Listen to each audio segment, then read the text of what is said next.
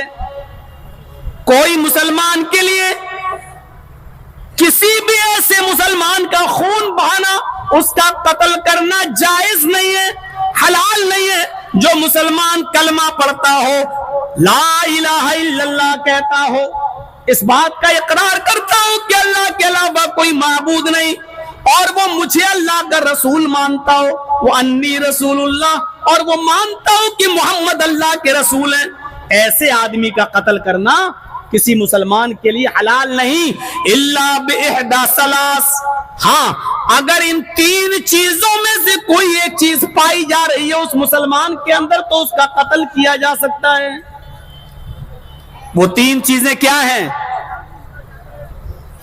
الا باحدى ثلاث, 3 چیزوں میں سے کوئی ایک چیز اگر کسی مسلمان کے اندر پائی جا رہی ہے تو پھر اس مسلمان کا قتل کرنا حلال ہو جائے گا, جائز ہو جائے گا. لیکن آپ کے لیے نہیں, ہمارے لیے نہیں. جہاں اسلامی حکومت ہوگی وہاں, جہاں اسلامی شریعت نافذ ہوگی وہاں وہ 3 کام کیا ہیں, یا تینوں کاموں میں سے کوئی ایک کام کیا ہے جس پر مسلمان کا قتل کرنا جائز ہو جاتا ہے؟ 3 کاموں میں سے پہلا کام سنیے, السیب الزانی. کوئی شادی شدہ انسان ہے, شادی شدہ, اور وہ زنا کرتا ہے, زنا کر لیا اس نے, تو اس شادی شدہ انسان کو زنا میں ثبوت مل جانے کے بعد, 4 گواہ کے اقرار کے بعد, یا اس کے جرم قبول کر لینے کے بعد اب اس مسلمان آدمی کا خون بہانا, اس کو قتل کرنا حلال ہے.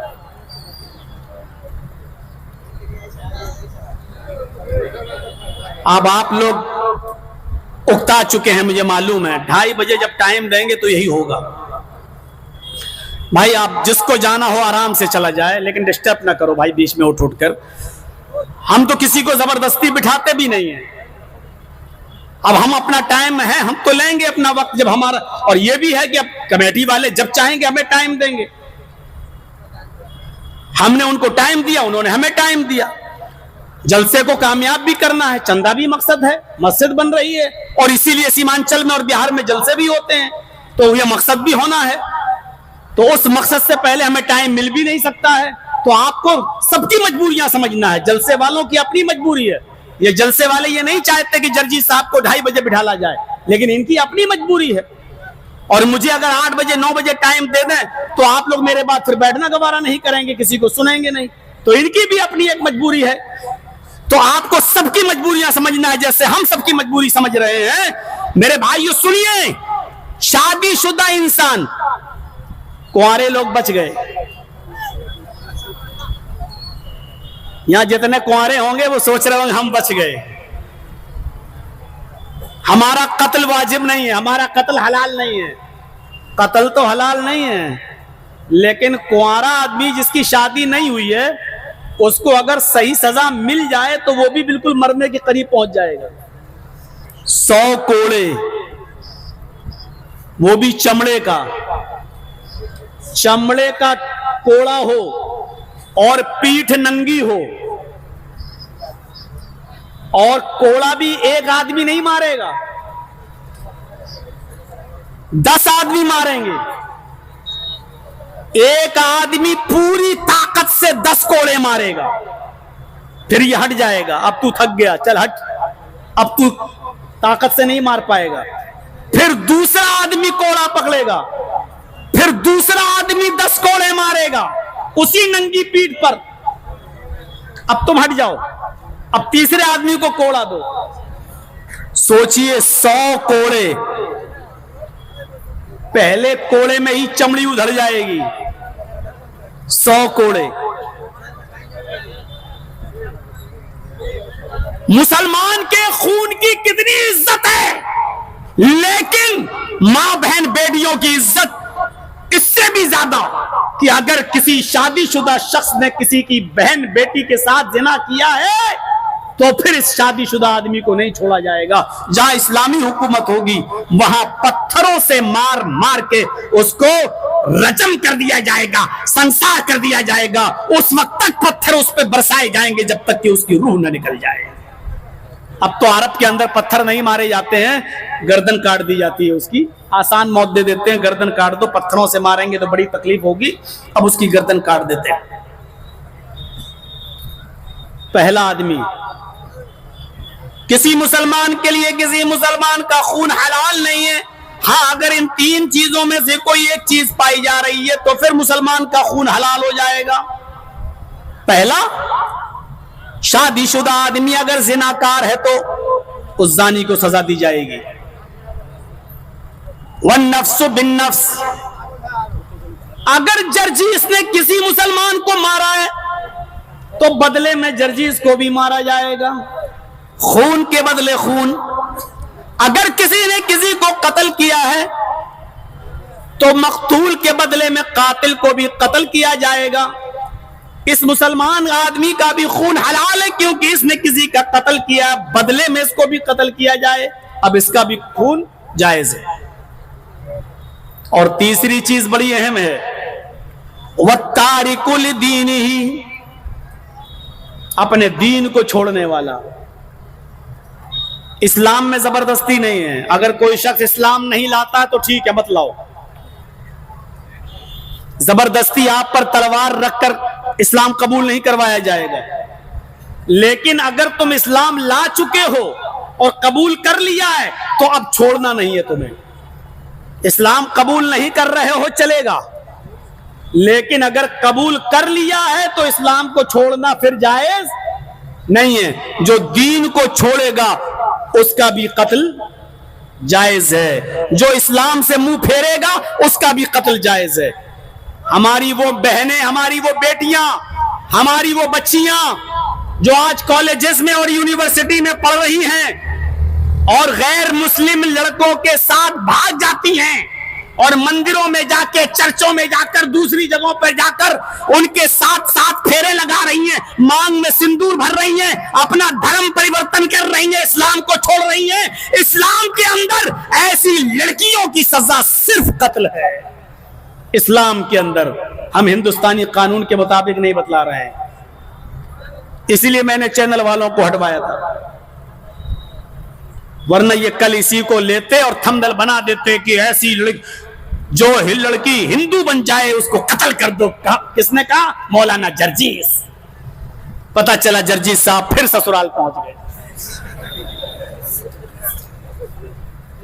اس لیے میں منع کرتا ہوں چینل والوں کو، اب نہیں، بہت بھگت چکا ہوں. جو بھی دین چھوڑ دے گا، وَالتَّارِكُ لِدِينِهِ، دین کو چھوڑنے والا، اسلام کو چھوڑ کر پھر سے غیر مسلم ہو جائے، کوئی دوسرے دھرم میں چلا جائے، تو پھر اس مسلمان آدمی کا جو غیر مسلم ہو گیا ہے اس کو بھی اسلامی حکومت جہاں ہوگی وہاں اس کو قتل کر دیا جائے گا. مرتد کی یہی سزا ہے اسلام کے اندر. تو مسلمان کے خون کی بہت عزت ہے. اللہ کے نبی فرماتے ہیں لَزَوَالُ الدُّنْيَا هَوَنُ عَلَى اللَّهِ مِنْ قَتْلِ دَمِ مُؤْمِنٍ مِنْ قَتْلِ مُؤْمِنٍ. اللہ تعالیٰ کے لیے یہ آسان ہے کہ وہ پوری دنیا کو ہلاک کر دے، لیکن یہ آسان نہیں کہ کوئی مسلمان کسی مسلمان کا خون کرے. یعنی اللہ چاہتا ہے کہ ایک مسلمان کا خون اگر کسی نے بہا دیا تو ہم پوری دنیا کو تباہ و برباد کر دیں. یہ اللہ کے لیے آسان ہے، لیکن وہ یہ نہیں چاہتا کہ کسی ایک مسلمان کا بھی خون بہایا جائے. لَزَوَالُ الدُّنْيَا أَهْوَنُ عَلَى اللَّهِ مِنْ قَتْلِ مُؤْمِنٍ، ایک مومن کے خون سے زیادہ اللہ کے لیے یہ آسان ہے کہ پوری دنیا کو ہلاک و برباد کر دیں. ایک مسلمان کے خون کا احترام دیکھ رہے ہیں آپ. ایک اور حدیث اللہ کے نبی فرماتے ہیں لو ان اہل السماء والارض اشترکوا فی دم مؤمن لأکبہم اللہ فی النار. ابن ماجہ کے الفاظ ہیں، سنن نسائی کے الفاظ ہیں. حدیث سنیے، سارے آسمان والے، کیا مطلب ہوا؟ لو ان اہل السماء، پورے آسمان والے یعنی فرشتے، آسمان کی ساری مخلوق یعنی فرشتے، اللہ کو چھوڑ کر سب، سارے آسمان والے، والارض، اور ساری زمین والے، سارے زمین والے یعنی پوری دنیا کے لوگ، ساری دنیا مل کر، اوفو، ایک مسلمان کے عزت دیکھو، ساری دنیا کے انسان مل جائیں اور آسمان کے سارے فرشتے مل جائیں، اشترکوا فی دم مومن، اور سب مل کر ایک مسلمان کو قتل کر دیں، ایک مومن کو خون بہا دیں بلا کسی غلطی کے، بنا کسی غلطی کے ایک مسلمان کا، ایک مومن کا قتل کر دیں، تو اللہ تعالیٰ ایک مومن کو، ایک مسلمان کو مارنے کے جرم میں لَأَكَبَّهُمُ اللَّهُ فِي النَّارِ، اللہ آسمان کے فرشتوں کو بھی جہنم میں ڈال دے گا، اور ساری دنیا والے، ساری دنیا کی انسانیت کو جہنم میں ڈال دے گا. یہ ایک مسلمان کے خون کا احترام ہے. اللہ کے نبی فرماتے ہیں اگر فرشتے بھی ایک مسلمان کے خون میں شامل ہو جائیں اور زمین والے بھی ایک مسلمان کے خون میں شامل ہو جائیں تو اللہ ان سب کو جہنم میں ڈال دے گا. علماء بیٹھے، پوچھو اکبہم کہاں ہے؟ اللہ ایسے ہی نہیں پھینک دے گا، منہ کے بل جہنم میں ڈال دے گا، اوندھے منہ الٹا کر کے ان سب کو جہنم میں پھینک دے گا. یہ ہے ایک مسلمان کے خون کا احترام، یہ ہے ایک مسلمان کے خون کی عزت. اللہ کے نبی فرماتے ہیں یجیء القاتل والمقتول یوم القیامت متعلق براس صاحبی، قیامت کے دن قاتل اور مقتول دونوں اللہ کے سامنے کھڑے ہوں گے. قیامت کے دن قتل کرنے والا اور جس کو قتل کیا گیا دونوں اللہ کے پاس کھڑے ہوں گے. متعلق براس صاحبی، جس کو قتل کیا گیا وہ قاتل کی گردن پر سوار ہو جائے گا، اس کے سر کے بال پکڑ کر کھینچ کر اس کو لے کر آئے گا. مقتول قاتل کو کھینچ کر لائے گا، اللہ کے سامنے لا کر کھڑا کر دے گا. یقول، اور پھر اللہ سے کہے گا سل ھذا لما قتلنی، اے اللہ اس سے پوچھ کہ اس نے دنیا میں مجھے کیوں مارا تھا، اے اللہ اس سے پوچھ کہ اس نے دنیا میں مجھے کیوں قتل کیا تھا. ربی سل ھذا لما قتلنی، اے اللہ اس سے سوال کر اس نے دنیا میں میرا مرڈر کیوں کیا تھا، میری بیوی کو بیوہ کیوں کیا تھا، میرے بچوں کو یتیم کیوں بنایا تھا. اس سے پوچھ، یہ ہے میرا قاتل، اس نے مجھے مارا، اس نے مجھے کیوں مارا تھا، اس سے پوچھ، مجھے تو نہیں معلوم، اس سے پوچھ اس نے مجھے کیوں مارا. پہلی چیز، ابھی قتل کے اوپر اور بھی بولا جا سکتا ہے لیکن مجھے کئی چیزیں بتانا ہے آپ کو، اس لیے شارٹ کٹ میں اب آگے چلیے. ان دماءکم، مسلمانوں کا خون تمہارے اوپر حرام ہے، کسی کا نہیں بہا سکتے. وَأَمْوَالَكُمْ، اور مال بھی ایک دوسرے کا حرام ہے تمہارے اوپر. کوئی مسلمان کسی دوسرے مسلمان کا مال ناجائز طریقے سے نہیں کھا سکتا ہے. قرآن کہتا ہے یا ایھا الذین آمنوا لا تأکلوا اموالکم بینکم بالباطل، اے مسلمانوں تم آپس میں ایک دوسرے کا مال باطل طریقے سے مت کھاؤ، ناجائز طریقے سے مت کھاؤ. باطل کہہ دیا، ہر غلط طریقہ اس میں شامل ہے. باطل طریقے سے آپ مت کھاؤ. جرجیت صاحب کی دکان ہے، موبائل سنبھالتے ہیں، میں میکینک ہوں موبائل کا، ایک مثال دے رہا ہوں سنیے. حرام کمائی کی. جرجیت صاحب موبائل کے میکینک ہیں, موبائل سنبھالتے ہیں. آپ کا موبائل گر گیا, خراب ہو گیا, آپ میرے پاس لے کر آئے. دیکھیے تو صاحب, جرجیت صاحب اس میں کیا کمی ہے. میں نے دیکھا, دیکھنے کے بعد میں جان گیا ہوں اس میں 100 روپے کی ایک چیز پڑے گی اور یہ صحیح ہو جائے گا. میں نے اس سے کہہ دیا صاحب اس میں تو بہت کمی ہو گئی ہے, اس میں تو 1000 روپے کا خرچہ لگے گا. صاحب دیکھ لیجئے, غریب آدمی ہوں, 1000 نہیں لوں گا, نہیں دے پاؤں گا, تھوڑا سا دیکھ لیجئے, ڈسکاؤنٹ کریے. دیکھیے صاحب اتنا تو اس میں مارجن آتا, کوئی بچتا ہی نہیں ہے, یہ نہیں بچتا, وہ نہیں بچتا. 800 روپے میں معاملہ طے ہو گیا. اور پھر بھی آپ اس سے کہہ رہے ہیں کہ نہیں صاحب 50 روپے بھی نہیں کماؤں, 100 روپے بھی نہیں کماؤں, پھر ہمارا بیٹھنے کا فائدہ کیا بھائی؟ ہمیں بھی تو کچھ پیسہ بچنا چاہیے. 150 روپیہ آپ نے اس کو بیوقوف بنا دیا اور وہ 800 روپے میں وعدہ کر کے چلا گیا. آپ نے 100 روپے کی چیز ڈال دی اور 800 روپے اس سے لے لے. آپ کا 800 روپے لینا غلط نہیں ہے, آپ کا یہ کہنا غلط ہے کہ کیا 100 روپے بھی میں نہ کماؤں, کیا 50 روپے بھی میں نہ کماؤں, جبکہ آپ 700 روپے کما رہے ہیں. آپ صاف ستھری بات کرتے کہ صاحب 100 روپے کا اس میں سامان پڑے گا, لیکن ہم آپ سے 800 روپے لیں گے. آپ کو بنوانا ہے تو بنواؤ, نہیں بنوانا تو مت بنواؤ. لیکن آپ نے صاف ستھری بات نہیں کی. آپ نے 100 روپے کا سامان ڈال کر 800 روپے لے لیے. یہی باطل طریقہ ہے. اور اللہ تعالیٰ کہتا ہے کہ آئے مسلمانوں, تم آپس میں ایک دوسرے کا مال باطل طریقے سے, ناجائز طریقے سے مت کھاؤ. یہ ناجائز طریقہ ہے.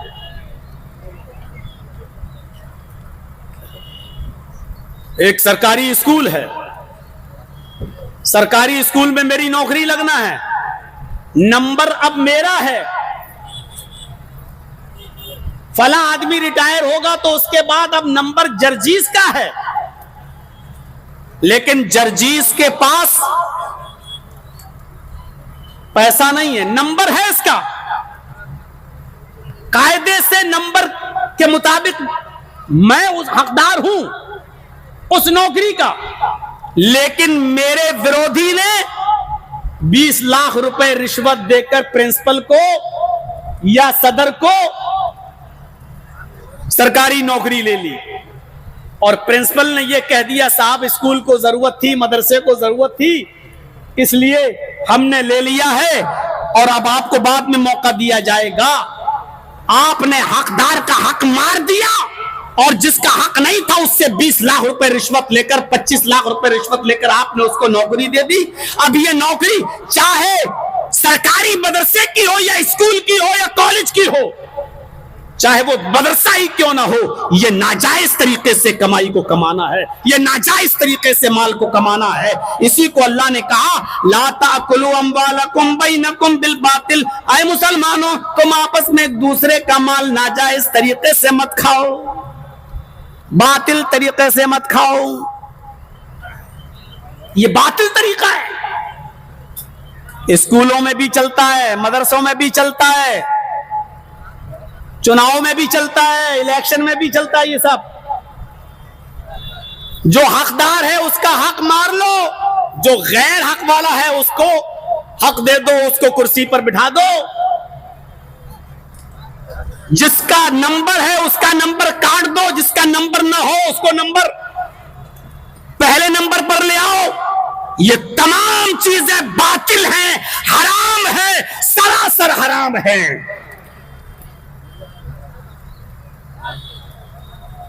یا ایھا الذین آمنوا لا تأکلوا اموالکم بینکم بالباطل. اسی طریقے سے چوری کرنا, اسی لیے چور کی سزا متعین کی ہے. السارق والسارقۃ فاقطعوا ایدیہما. چوری کرنے والا مرد ہو یا چوری کرنے والی عورت ہو, جو بھی چوری کرتے ہوئے پکڑے جائیں ان کا ہاتھ کاٹ ڈالو. اب میں اس تفصیل میں اب نہیں جانا چاہتا, مجھے بہت سی چیزیں بتانا ہے, کئی چیزوں کی طرف روشنی ڈالنا ہے.